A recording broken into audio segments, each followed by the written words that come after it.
before, but I'm going to show you how we found this perfect cap size.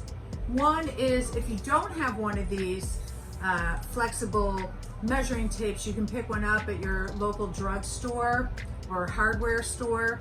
And one of the ways that we do this is by taking the measuring tape, which is inches on the front, centimeters on the back.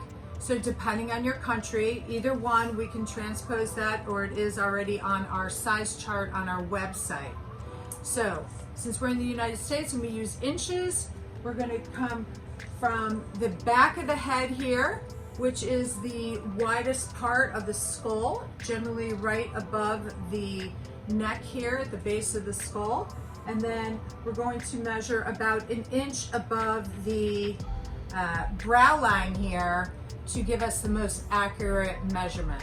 So in doing so, I'm going to show you how this is done. We take our flexible tape, we come around the head here, and we have a 23½ inches.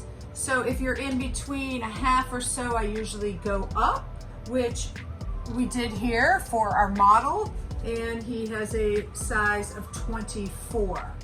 Now, if you don't have the flexible tape, another way of doing that is with a piece of string, and you take the end of the string and you're going to do the same measurement, and then we're going to hold this up to a measuring tape here, and you can see that we have 23½, and so we are going to put this gentleman in a size 24.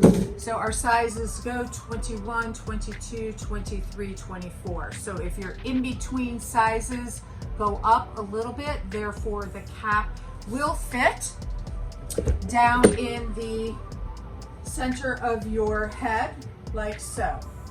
So our caps fit around the brow and around the back of the head, and you're going to have about 1/2 inch between the top of the ear, the base of the cap.